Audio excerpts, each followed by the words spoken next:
against control. His shot. Bruce score, they score. They tie the game up 2-2. Some drives out for Robbie Ryan. Her three right on the money. This is Taya Hansen for three. Other side of the rim with a pretty reverse. Wow. 5 seconds to go. Find Hawk. Hawk spins. It rolls off. And Arizona State wins it. Edwards pulls off. And buries the front. Daniels makes the shot for Derby.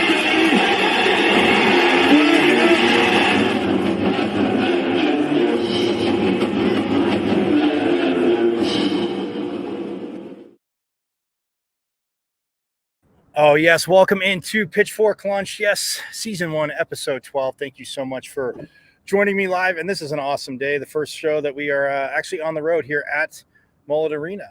And that is because I've been talking about it. They are playing very, very well. They're 12-0. The women's volleyball team finally opening up at home. The Road Warriors that they've been, they're 12-0, taking on that team from down south who we really Sun Devil Nation, get out here, support them. Let's go, because we just want to beat up on that team from down south and leave absolutely no doubt, but get a solid start to conference play, which is, of course, always absolutely huge. So looking at that, that's why we're at Mullet Arena, and I'm going to have a very, very awesome to have. We had Coach Van Neal on right when they were up in Flagstaff for the Lumberjack Invitational, in which, again, of course, they took care of business there. But again, being 12-0 is a very, very phenomenal thing. And we are, well, I know I'm a big fan, but everybody should be a big fan of that. So volleyball, obviously, everybody opening up conference play. Soccer Friday night. The women will be taking on Oregon State. 5-1-3. We talked about yesterday. We'll talk about it a little bit more. We'll get there today. And if not, we'll definitely get there tomorrow as well. But 5-1-3 taking on the Beavers at Sun Devil Soccer Stadium Friday night. So get on out there. Saturday night, number 5 USC comes to town to take on the Sun Devils in football.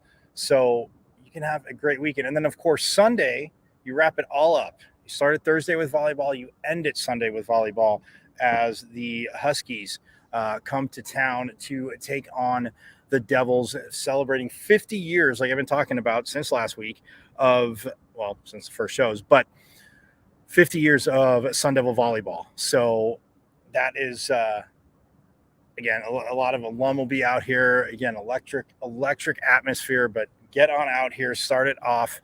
Tomorrow night, Thursday night, yes, I'll talk about it during the show tomorrow as well, but get out here and root for the Sun Devils, be loud.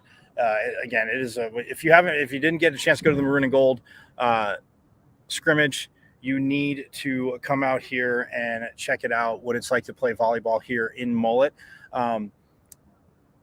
It is a little bit cooler, I will say that, but big fan, and yes, it is a little bit cooler, obviously, being the hockey rink as well. But it should be an electric atmosphere here. And the way they've played, if we talk stats and what they're doing and just how they've played as a team, always a big fan. So, yeah, we heard a lot from Coach Van Neal. We still, being in Mullet Arena is very symbolic, too, because he did share the story, as you guys know from watching, that he had played hockey against Coach Powers, and they had squared off. So I'm on that movement. I've already obviously said it to Coach Van Neal that they need to play each other. Hockey's not one-on-one, but we need to get them both back on the ice and maybe have that live here on Pitchfork Lunch. I would be a big fan of it, but he's a little busy right now, and rightfully so. A 12-0 team, but yeah, it's an electric atmosphere at Mullet anyway. But to have volleyball here, again, crowd, get out, be supportive, be loud, and let's put that team down south back on a bus home with their ears still ringing with the dominance that's going to be going on in here Thursday night. So yes, tomorrow night, 7 p.m. here at Mullet Arena. Like I said, football taking on USC today. And later in the show, we'll hear from Coach Dillingham, ask a little bit more about, well, not that they're giving away game plan, but just about Caleb Williams and USC. And then obviously Coach Ward, he spoke today too. And defensively, again, this defense is taking huge steps. You have to love their aggressiveness. And to me, it's one of those things where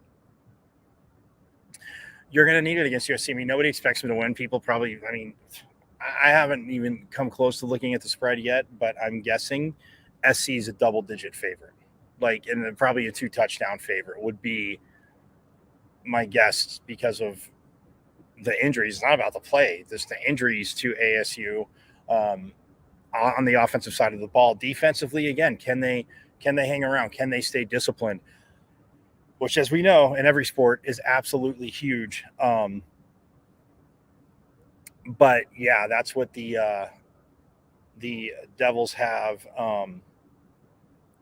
coming up Saturday night. Again, it'll be on Fox. And again, if you're around, check it out. It's always an electric atmosphere because USC fans, when they come to town, they're always so much fun.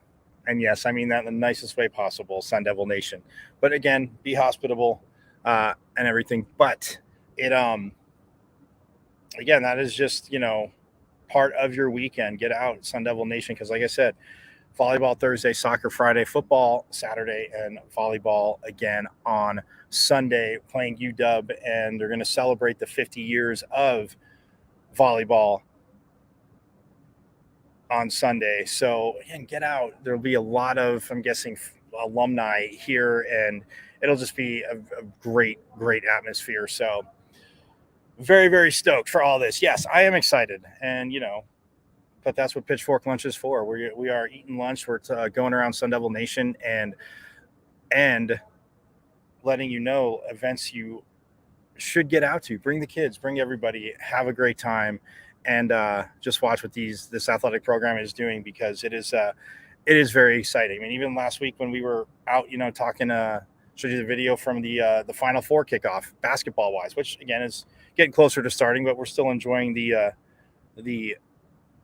starting of fall sports and what's going on there. But I mean, basketball, on the men's side, the Final Four is here. So it is going to be awesome. But all that being said, we are going to take a quick break. And then, yes, speaking of volleyball, Roberta Rebelo is going to come on, the outside hitter for the Devils from Porto Alegre, Brazil. Yes, a lot of international flavor on this team, which is always awesome. And in volleyball, again, watching – and in the Olympics, I do have to say, and even in just watching competitions, volleyball, the plays they make, it's awesome to be here. But she's going to come on and talk about this team, her journey from Brazil, all that fun stuff.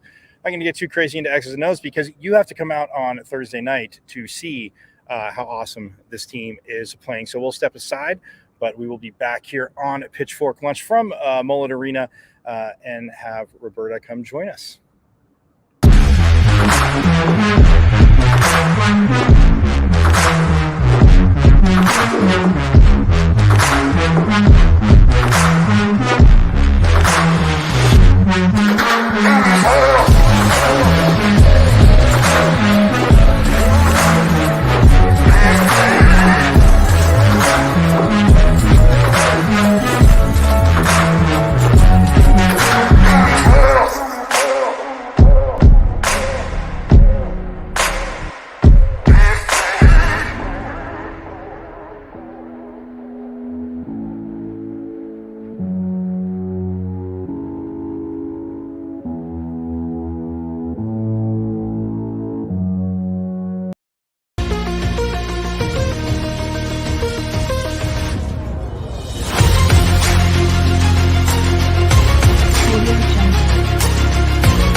Audio Jungle.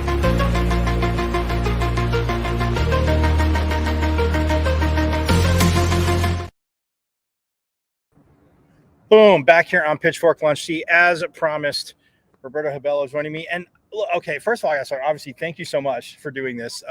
We're indoors, so it's always great doing indoor interviews because outside with the weather in Arizona, I don't know how similar. Okay, let's start. As I said, you're from Porto Alegre, Brazil. How similar, like summertime here? Because I know obviously Brazil, very tropical, humidity. Being a big soccer fan when the World Cup was down there in 2014, like a lot of teams, I mean, obviously not bad as Qatar where they had to switch the calendar, but weather-wise, like in the summer, how does it compare here to Brazil? So as you said, it's very humid. It's like Florida. Basically, we have like the rain period where it rains a lot. It's hot. It's warm, and then we also have a winter time, which is similar to here. Is very dry winter, but the summer is definitely way drier than here, and humid. Yeah, I was gonna say 120, 115 is always miserable, but that's why in Brazil, I mean, we know obviously I have a big Italian family, so don't beat me up now. But obviously, soccer is a sport. But with that kind of weather, obviously, you're geared to want to go play indoor sports. So, did you take to just volleyball at a young age? Was it just something you knew you wanted to play? So I started doing gymnastics. So it was rhythmic gymnastics when I was 6. I started, and then I started to grow a little bit. I got too tall, and all the pressure from gymnastics and all that, I decided to stop after 8 years. So, but I didn't want to stop doing sports. I know like it was very important for me. My parents were always like supporting me with um, being an athlete, being in the sport, keeping my body healthy and stuff. So I decided to keep with volleyball because I was tall. Everyone was like, just go to volleyball, and I know volleyball is it's a good sport and everything. So yeah, I just went for that. I started as a middle blocker, as everyone that is tall, they just put you as a middle blocker and go block, and then yeah.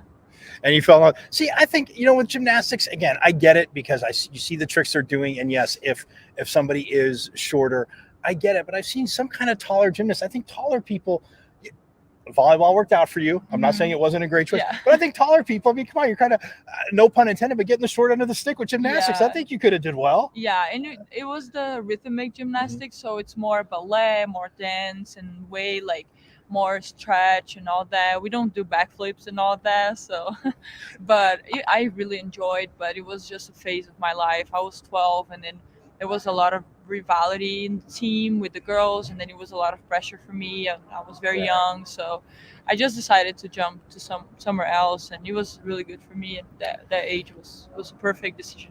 Before we get talking about the fun of this year so far, but when you talk about obviously rhythm, but you're saying like ballet and dance. Now, I know a lot of players, athletes play different sports. I mean, playing soccer, and playing basketball, like crossing over playing basketball, the footwork, but within the dance and stuff. And granted, like you said, I know you're not doing backflips, but it is different. But how did those disciplines like help you right away? I mean, did you adjust pretty quickly to volleyball, and did you feel like your footwork was probably one of your stronger points early on? Yeah, for me at the beginning, I was very delicate. Like I was afraid of the ball and all that, but it really helped me with my body, like movements and mechanics, and I was able to understand everything, like the steps, the approach, and everything. It was way easier because I already had like the control of my body and all that. And it was funny because I would serve, and then they would call me ballerina server. So it was. Wait, why? Really what funny. did it look like? What did it look like? I would like serve with like my like one of the legs like back, like I split like in the air, and then you want it to look good. Yeah, they shouldn't make fun of you. Set the ball with the hands all delicate, and I was a middle, and I didn't understand anything about volleyball. I've never like played before, so I was a middle, and then in my head, like playing just in school with some friends, the second ball is always like the one that is in the middle of the court. So I always wanted to touch the ball, like the second ball, and my setter would like pull me like so hard, get out of the way. And I was like, no. That's awesome. Yeah. See, that is awesome. All right, so okay, you come to Arizona State. How was your journey here, and what has made ASU volleyball the right fit for you? So I came here in 2020. I got here in January, and then March there was COVID. I went back home because of all the shutdowns, but I've always loved ASU, like the gym, the people, and every like little support that they gave me at the beginning, and tutors, and the classes were great, and I knew that ASU was a big university with great academics opportunity. And then I knew that we were in a good conference, D1 team, and then we would play like against great teams, and then it was, and coming from Brazil, we don't have this structure as a student athlete.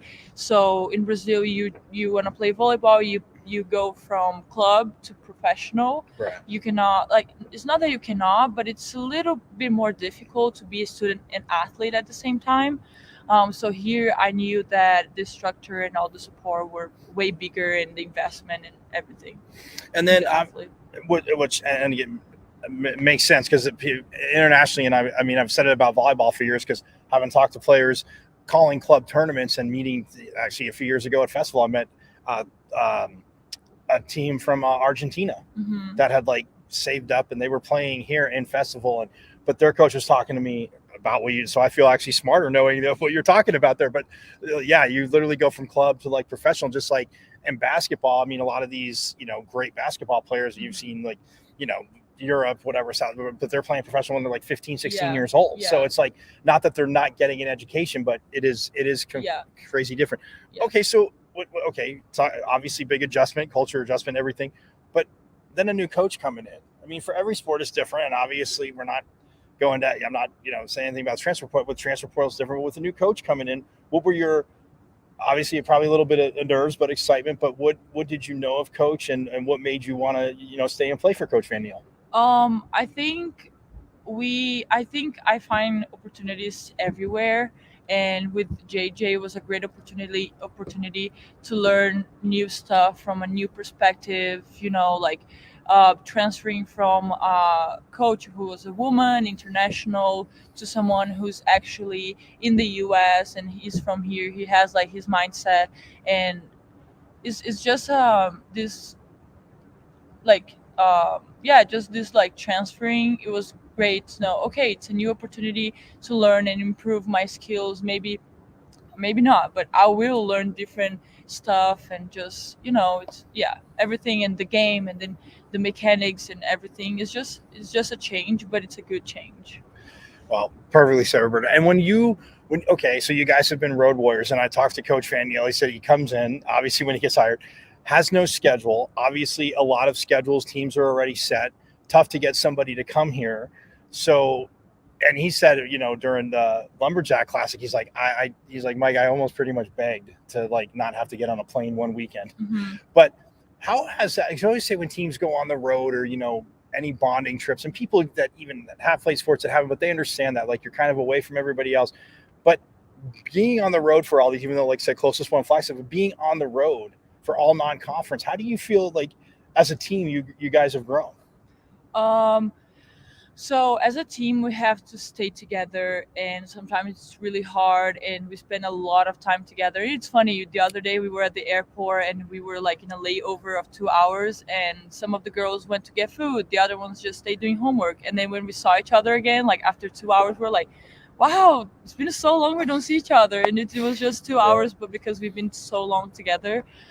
So I think it's just like keeping the mindset that we're all on the same boat, and we're here like fighting together and facing the challenge of like traveling and airplane, and like not sleeping great at the hotel room sometimes. Like you're not home, and then you get home, you have to do your laundry, next day we're traveling again. So I think we can grow as a team, like staying together, and just like, hey, I understand you, I know you miss home, or I know it's hard. Some people are more, they can adjust a little bit better to like hotel rooms, or all the like time difference. Other people, like other athletes, it's a little harder. Right. So everyone try to understand everyone, and staying together, and just like knowing that we'll be fine. All right, so usually the road, I asked Coach Van Niel, and he said he kind of look into it because he thought there could be a few. Who's the best prankster on the team? Who has played? Prankster? Yeah, like who's played like jokes, like prank, like maybe something you know, one of your knee pads goes missing, and like, or okay, but like, who's got the, like, who is there anybody on the team that tries to, you know, keep it light but pull too many jokes on everybody else? Maybe Maddie. I would say Ooh, Maddie. okay. Sometimes like Okay. she has some tricks, and then we like play like some funny games or stuff like that. And then Claire has good jokes as well. But Okay. yeah. But you haven't, nothing's gone missing in yours. They haven't messed with you on anything like that yet, No, right? no, Okay. no. So you're saying you're not the one that would instigate that either? Oh, I would do that. Oh, I okay, would okay. definitely do that. I usually like touch like people's like shoulders. They look, and I'm like, "Hi, I got you." Like I usually do Oh, that. so you're doing That's okay more than okay. So you don't want to really stress somebody out and, like, you know, hide their homework book or, you know, put it in somebody else's Yeah. like locker or backpack to mess with them. Yeah, I don't think we're Okay. like that like All right. joke, but yeah, we have our like our own jokes as teams. Yeah, as a team. Playing him, like, obviously the Maroon and Gold scrimmage, it was a fun atmosphere. But I mean, Mhm. coming back to play games here, like in the hockey arena, I mean, I see the setup is awesome. I mean, I'm from Maroon and Gold. I had put a bunch of videos out. Mhm. But I mean, how exciting is it for you to play in here in Mullet Arena? It's very exciting. It's the first time being in a new gym, and it's kind of weird. It looks like that we're going to play somewhere else. Like we're playing like someone else's like team. You know, like it looks like we're traveling, but no, we're here. We have our fork on the floor, and then we have like all this atmosphere, and knowing that it's like students sold out tickets, and then a lot of people are gonna be here. It's gonna be very fun and exciting, and the butterflies and the stomach, especially against U of A, you know, it's very exciting. We're right with that. That was my next question. Look, she's got a future in broadcasting too. She segued perfectly. Playing Arizona, obviously, you start conference playoff, and you know you start conference play with them, you end conference play with them.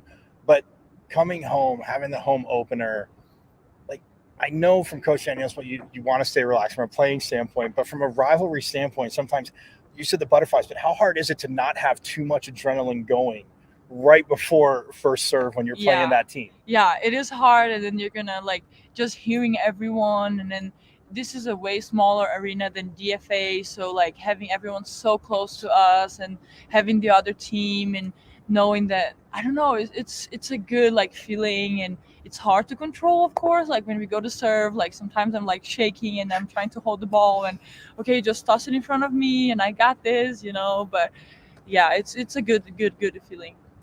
And then when you look at the Pac-12, I mean, obviously a very talented conference, like you said, up and down. I know Stanford obviously played Nebraska, and we got to get to that too. I know you've been practicing, but 92,000 at a volleyball game, which was awesome. But anyway, that's Nebraska. We're focused on Sun Devil Nation here. But anyway, but when you like you said, look at like all the atmosphere and everything, what does it do? Like, because people always say, oh, you know, the home crowd, like, yeah, it's just making noise. But how much when you're a player, I mean, speak to it, like when you're at home and it's getting intense and it's a close game and the crowd's getting loud, how much does that help push you guys over the top? Not that you're just focused on the crowd, you're focused on your game, but how much does that energy help you guys? Oh, it definitely helps, because when you get a point, you get excited with your team, and then you can hear the crowd like being happy for you too. And even when you like something goes wrong or we make a mistake or the other team scores, we still have their support. You still can hear them. So it's very nice to have like people around you, or like just like going like cheering against the other team is really nice too, you know. Like they support us, they're always like on our side, so it's really good. Yeah.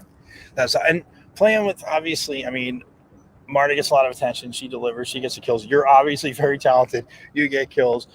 Sear with kills. Okay, first part to this question, a little bit of X's to O's now, because we're having fun, but come on, she's focused. But like having a setter like Shannon, and to me, I didn't play volleyball, obviously. I mean, we played, but not at this level. But playing soccer, I play center mid, and somebody that can, you know, like I said, soccer, distribute, and you get to know people. But having somebody like Shannon that, I mean, yeah, she knows you have a big hitter to go to, but can run an organized chaos offense.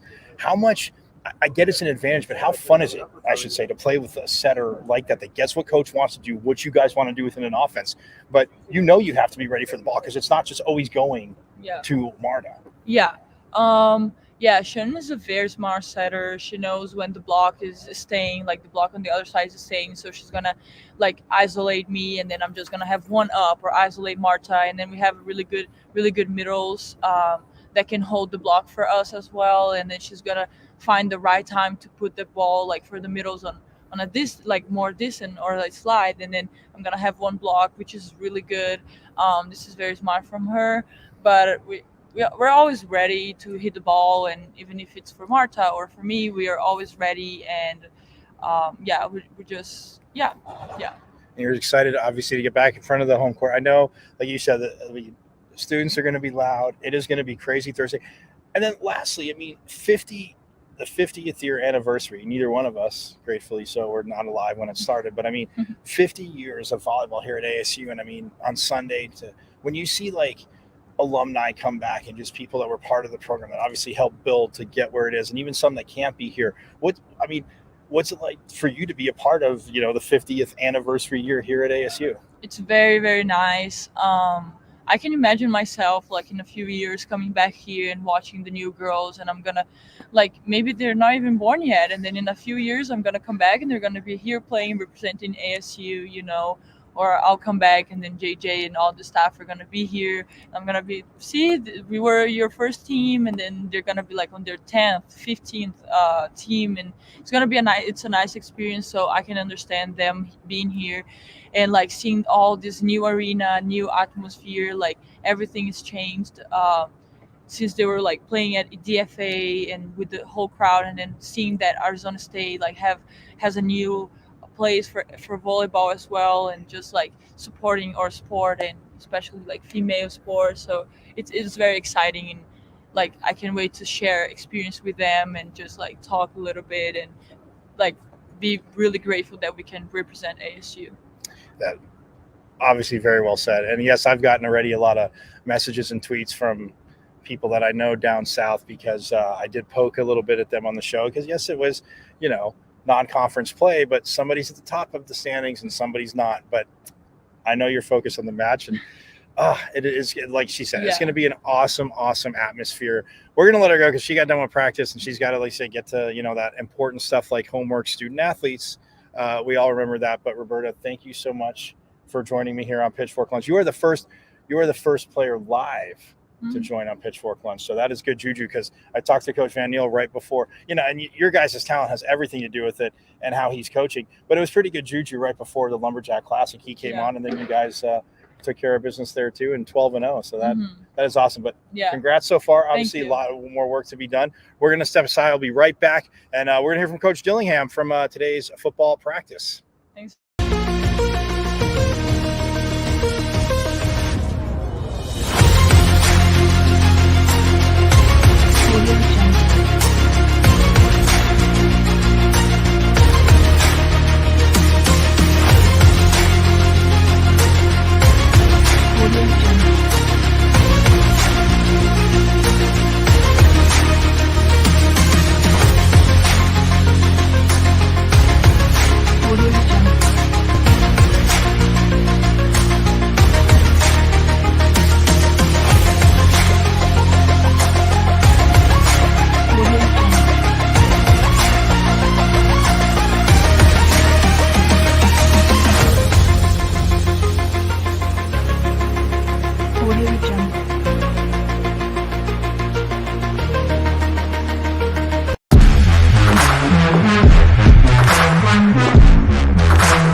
All right, we are back here on Pitchfork Lunch, coming to you from Mullet Arena. And yeah, just talked to Roberta Habello, the outside, one of the outside hitter, pardon me, from Porto Alegre, Brazil. So yes,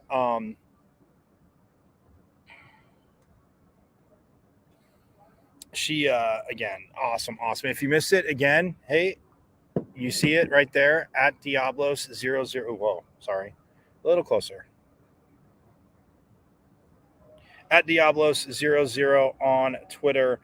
You can follow Michael Carrister at Diablos00 on Twitter. It's live there. Also Facebook, but most importantly, go subscribe to the YouTube channel, right?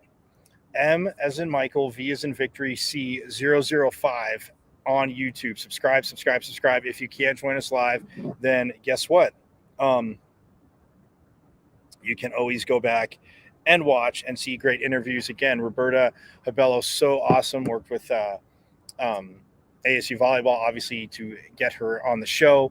And we'll have aiming, like I said, I'll be out here tomorrow night for the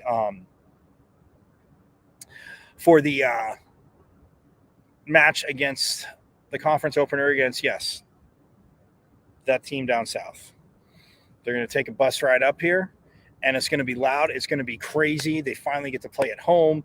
And like I said, I mean, there's got to be a little bit of butterflies because playing in Mullet Arena, and again, it is a very like just intimate setting. And yes, with the, having to maintain the ice in here, it is a little chillier, which again, I'm all for. But yeah, it's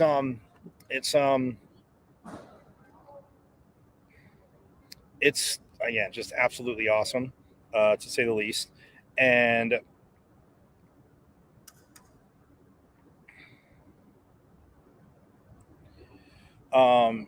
yeah, I tell you, it is one of those things where this atmosphere, like I talked about in the beginning, is going to be very, very electric. And when you think about that, it's awesome just because, like, you are, I mean, a rivalry game will always do that. So, but the energy it carries, and like she said, it is as an athlete, like, yes, you're focused on what you need to do, but when the crowd gets into it, it's just, and people say, well, what about the other team? Even though they're not really cheering for them, but like, yeah, I mean, you're getting on their team, you're booing them, like every mistake they make, you're exponentially highlighting. It's like 50,000 times, 50 million times bigger, of a mistake than it really is, just due to the fact that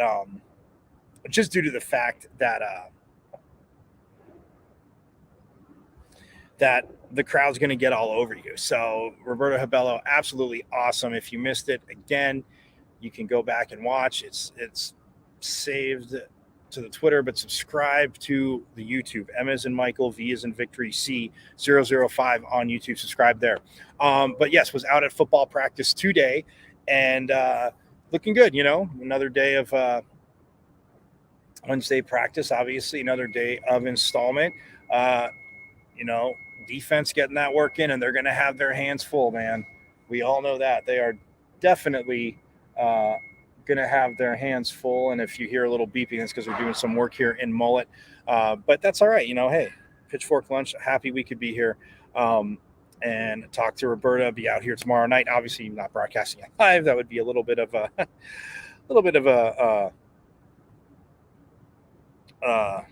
reserved rights issue, but nonetheless, be out here tomorrow night for that match. But yeah, back to football. I mean, Kenny Dillingham talking today just about, or like I said, the offense, looking good. And, Drew Pine, like I talked about, was out at practice yesterday. Him and Jacob Conover both, taking snaps. Trenton Bourget is still out. Obviously, like we said, Jaden Rashada, he won't be playing this week either. He's out last week and out this week as well. So it looks like Drew Pine will start. And Coach Dillingham, he said yesterday about, starting the two quarterbacks and then going back and forth, said, putting maybe too much pressure on both. And he's never been a proponent of starting two quarterbacks. And that's because maybe, how they're feeling about, if, instead of making the right play, if it's a big play or, there's a window there, but maybe it'll close. So if Pine gets to start, it will be Pine. I'm guessing, educated guess, but I'm guessing it'll be Drew Pine on that starting there. So, starting, but going away and, knock on wood, if you were to get hurt, Conover, again, has gotten a lot more snaps, seems very comfortable. So, again, and Coach didn't say Pine would be starting, but we'll see. We shall see 7:30. But, yeah, I mean, he talked about that and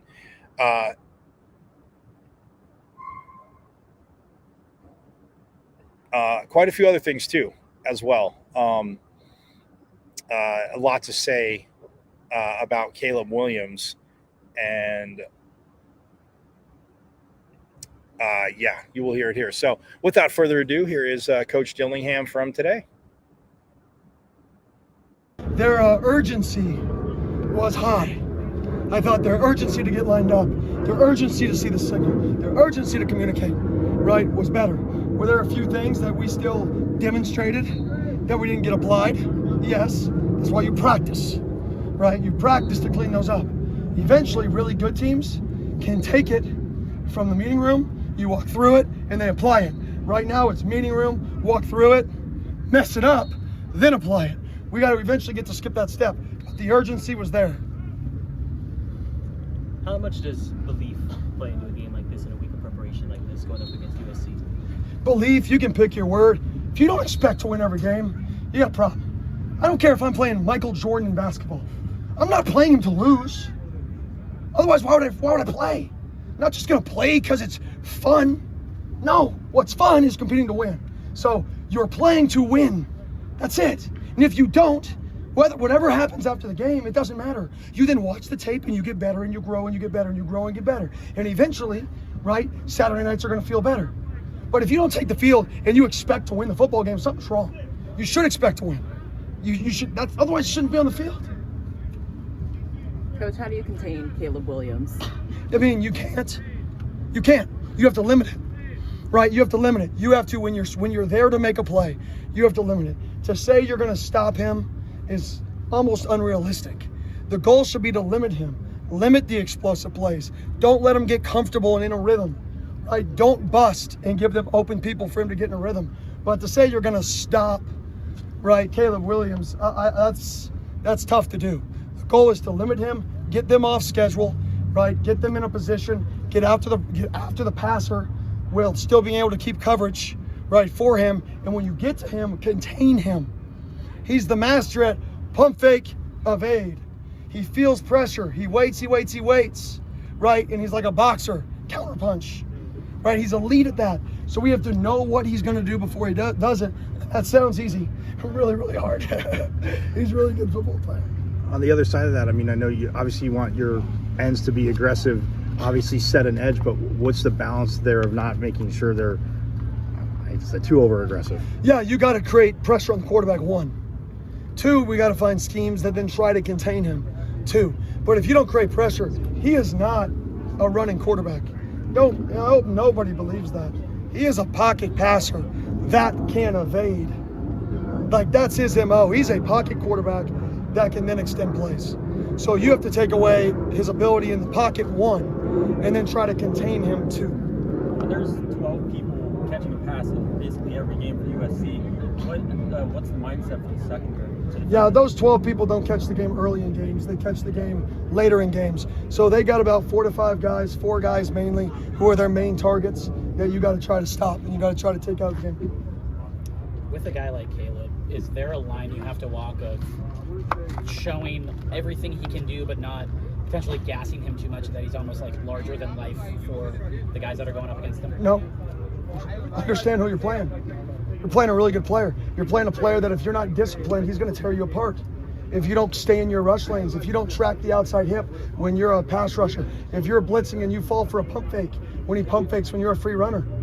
If you don't understand that that's who you're playing one of the savviest players in college football, somebody who gets free people at him all the time and who makes that guy miss. If you don't understand that, then you're going to go out there and you're going to look like a fool. You better understand who you're playing versus. This is an elite player. This is a savvy player. This is a guy who can hurt you from the pocket, hurt you out of the pocket. This is a guy who has unbelievable poise when you blitz him. So you better not fall for the pump fakes. You better not go to the wrong shoulder when you're blitzing him. You better know when you're blitzing his blind side, he's going to try to get out of there and reverse out and have a plan for that. And you better expect that he's going to make plays, because when he does, you got to respond. So I don't think gassing him up too high is bad. I think our kids understanding exactly who he is what we should do. You mentioned the guys often showing up 10 minutes early to start the week, and then today was a good practice. Do you see this as a trend or something that guys are responding well to after adversity, or how do you see that overall? Yeah, I think the guys are they don't like not being good. I think that's a good thing. Like human nature, you don't do well. There's two types of people. There's people who fold and quit, which is half of the world right now. Then there's people who compete to try to be better. Our guys are doing the latter right now, and I'm super proud of them. And guess what? I don't know for sure that the results are going to be shown Saturday. I hope they do.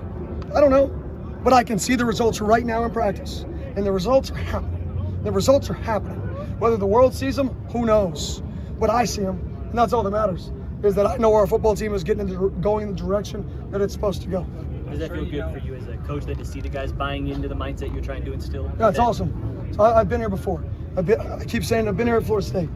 I've started on an 0-4 team that lost to Jacksonville State, finished 5-4. They won 9 games the next year. Now they're a top 3 team, right? We started like 1-4 in year 1, 1-3 in year 1. We had 2 quarterbacks go out. We were down to our 3rd quarterback. I have been in this seat.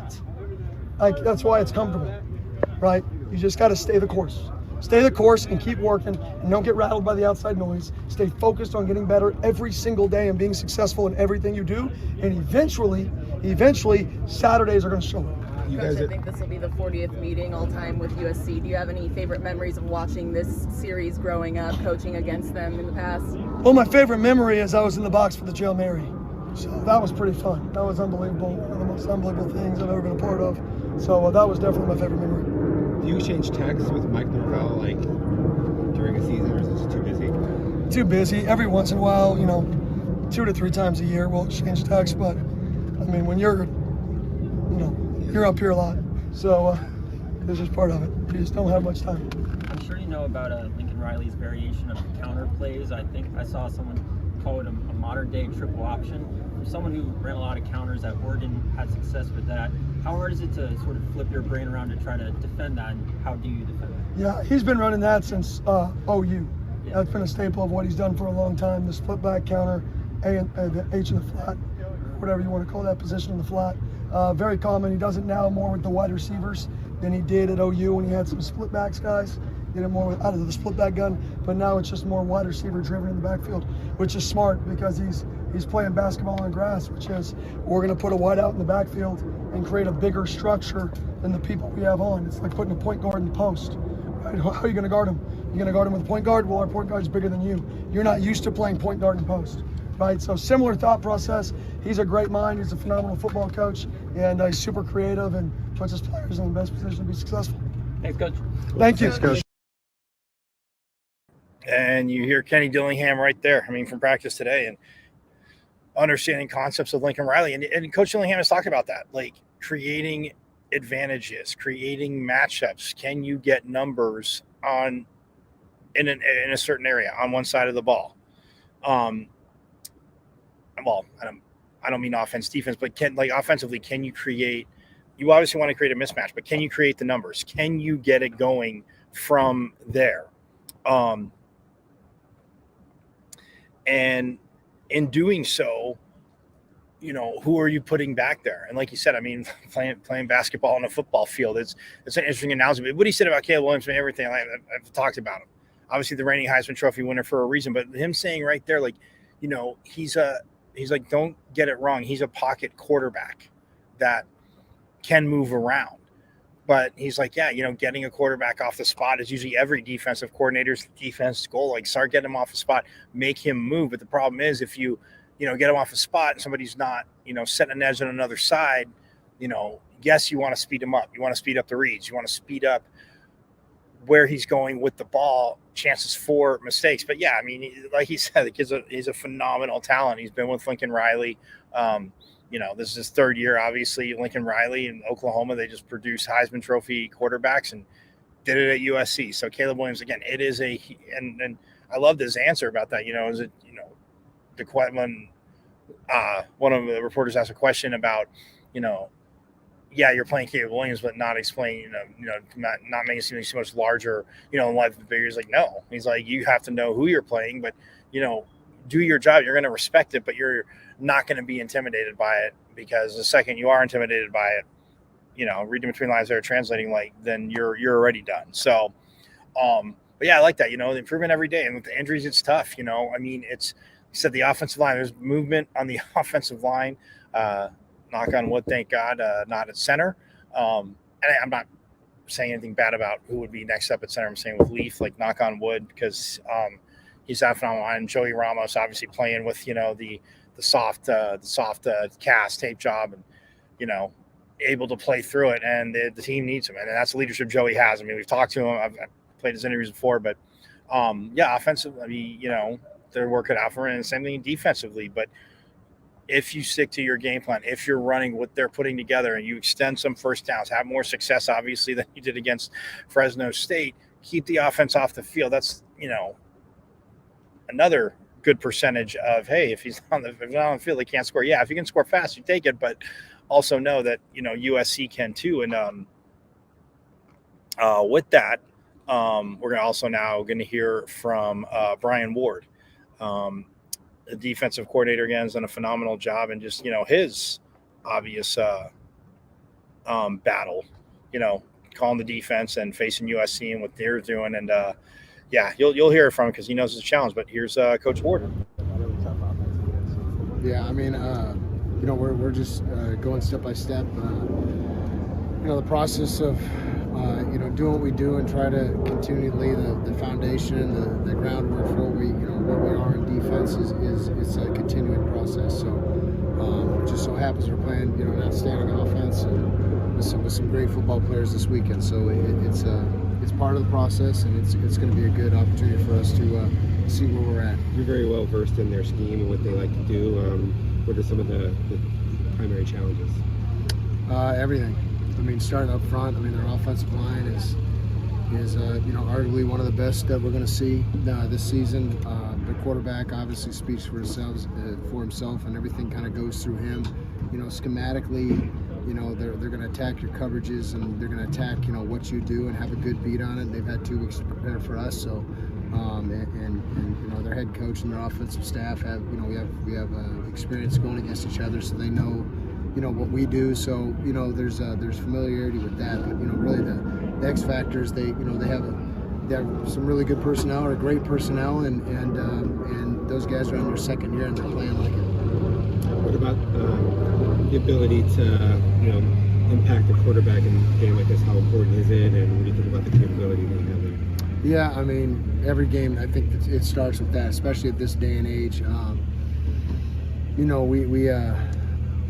We gauge ourselves defensively, first and foremost by yards per play.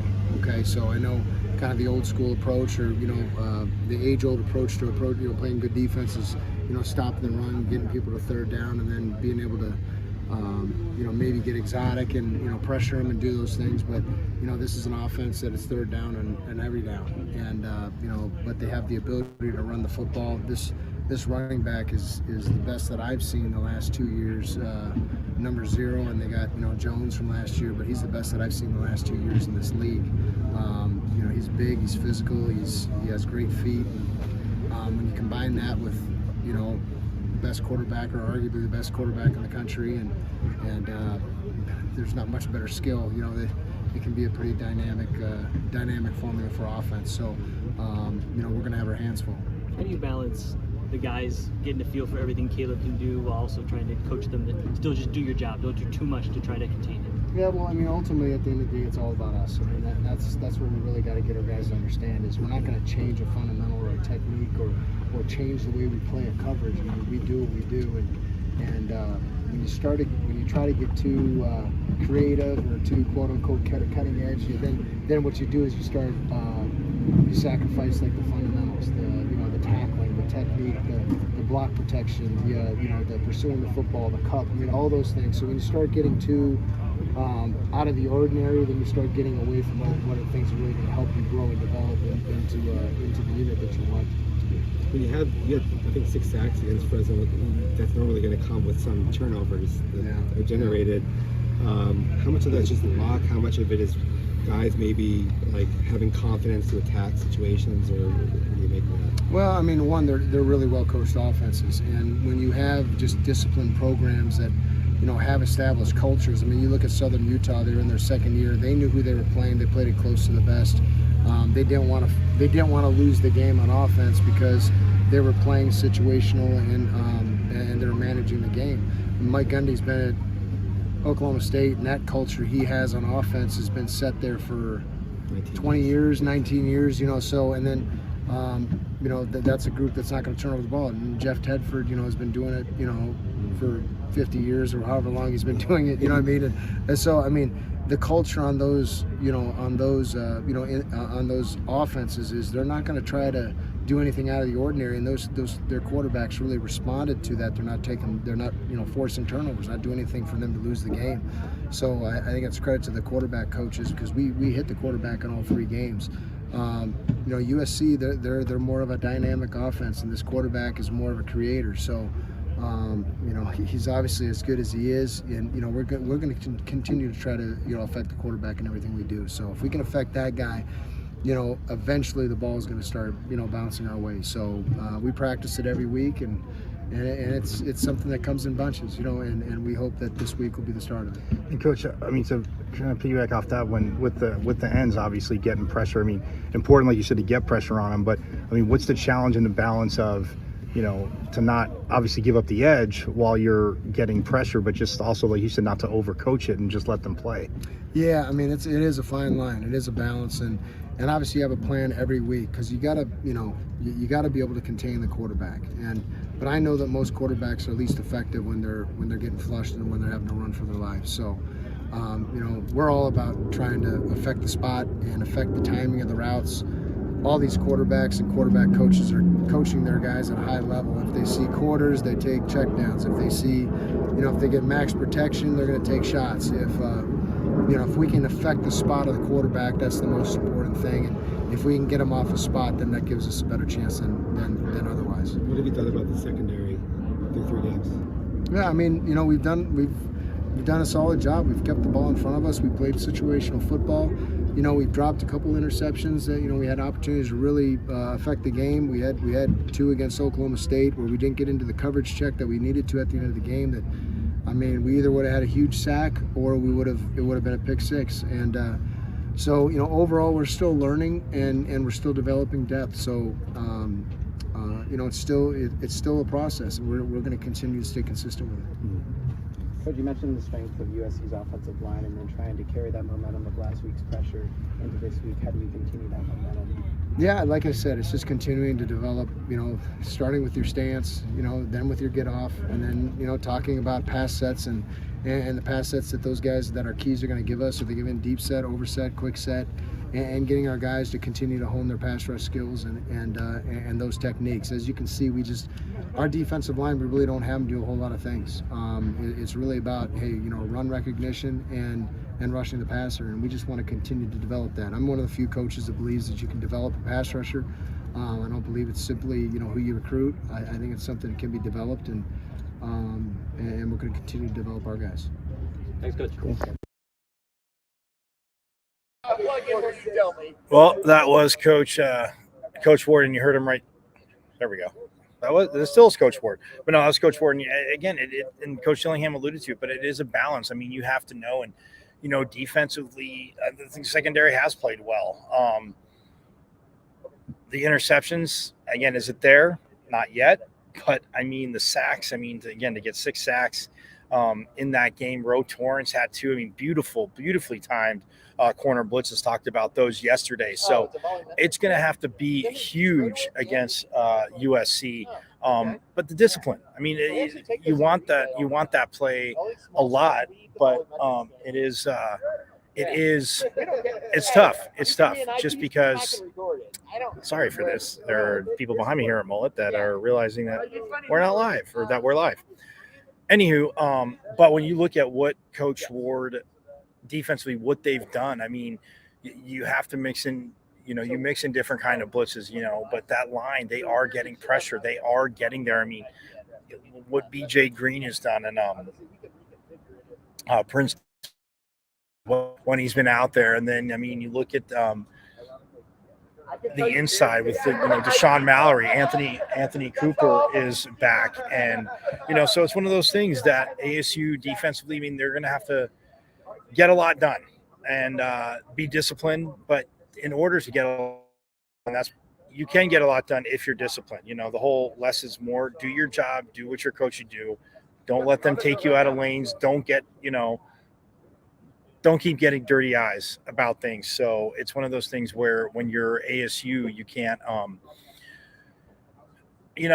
defensively comes one play at a time. But yeah, play with that edge, play fast, and go from there. So I mean, yeah, well, we'll talk about it more tomorrow.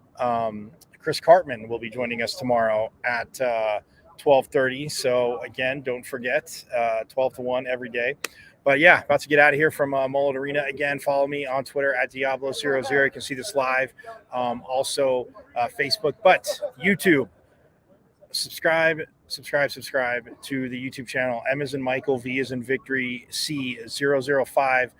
Search my YouTube, subscribe. You can watch all the replays there. If you can't join us from 12 to 1, again, so glad that Kimber, the volleyball SID, was able to help me out today in setting this up, and I'll be out here tomorrow.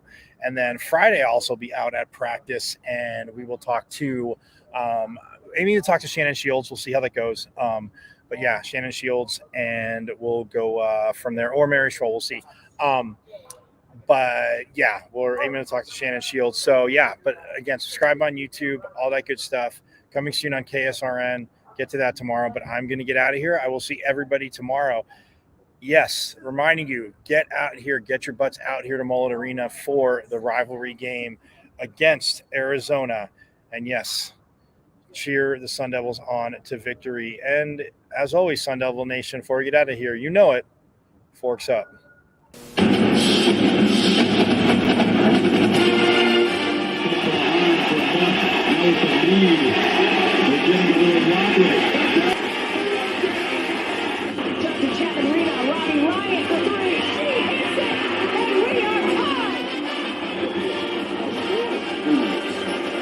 Terry's three.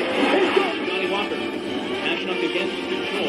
His shot. Bruce Moore, they score. They tie the game up 2-2. Some drives out for Robbie Ryan. Her three right on the money. This is Taya Hansen for three. Other side of the rim with a pretty reverse. Wow. 5 seconds to go. Find Hawk. Hawk spins. It rolls on. And Arizona State wins it. Edwards pulls off. And that is the Daniels takes the shot.